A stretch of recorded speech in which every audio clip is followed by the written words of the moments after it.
Hello and welcome to Musings and Monologues, our daily delving deep into issues, ideas, and images that affect, amaze, and confront us in our daily ritual of existence.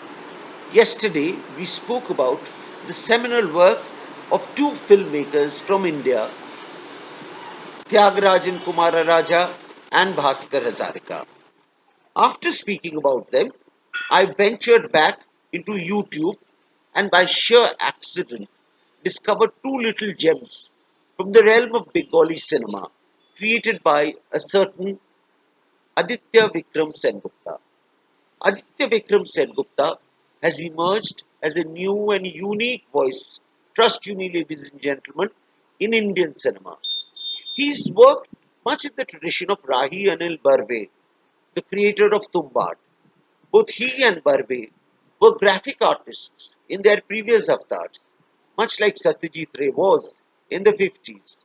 And like Ray, they abandoned advertising to venture into the realm of feature filmmaking.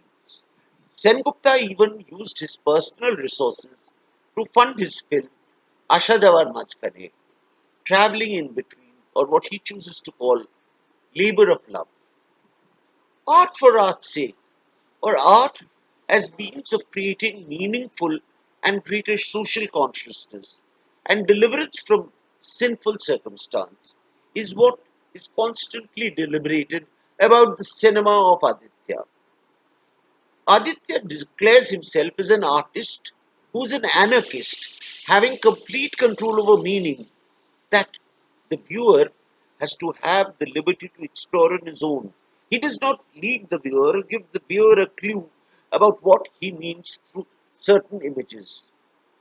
It is just sheer lyrical beauty of his masterpiece that continues to evoke us and amaze us.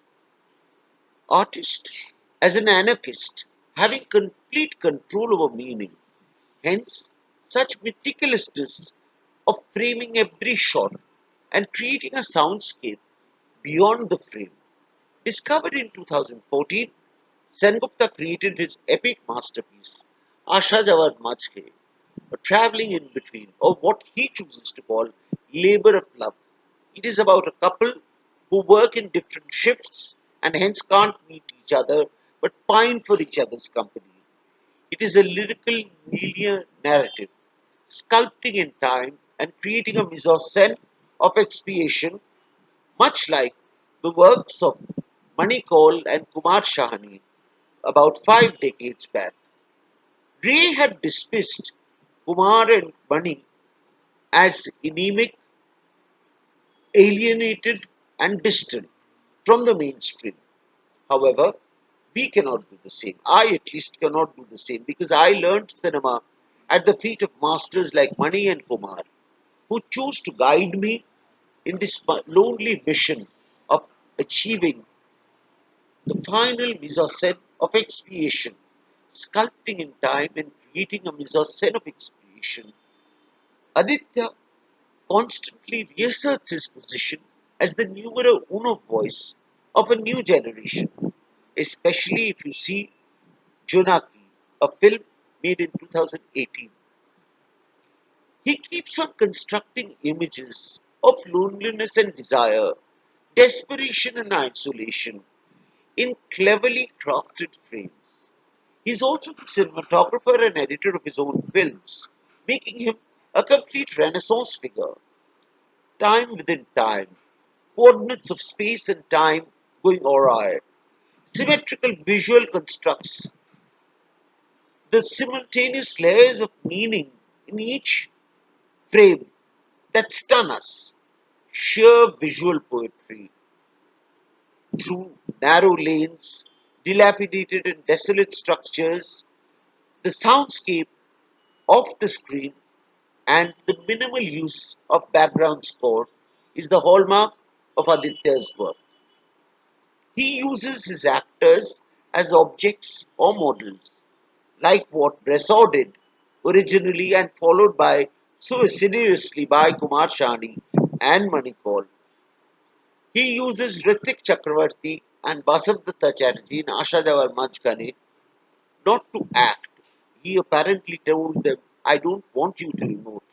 And through the lack of expressions held tightly in close ups, relentless close ups, which do not display the dramatic innuendos normally done in feature films, but if you view it for beyond a certain time, you can penetrate into the inner layers and almost discover their inner self.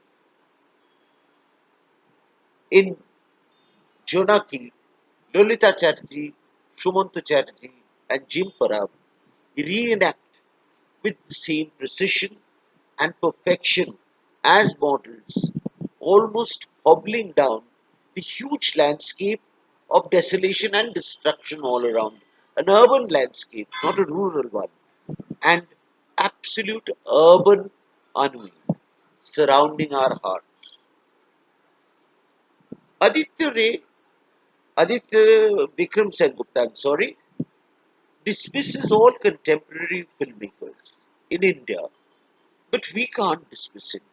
As his elders in cinema, we have to understand that he is destiny's child.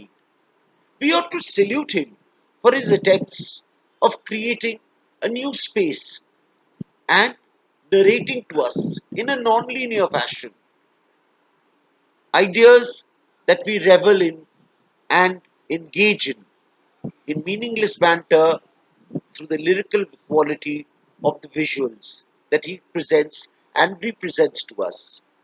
May he and his ilk survive in these difficult times. In a fast diminishing tribe, he finds himself of storytellers with a distinctive talent, totally in non-narrative, non-linear narrative. We Hans ask you also to explore Aditya Vikram Sengupta. I'm sure you would absolutely be amazed by his work.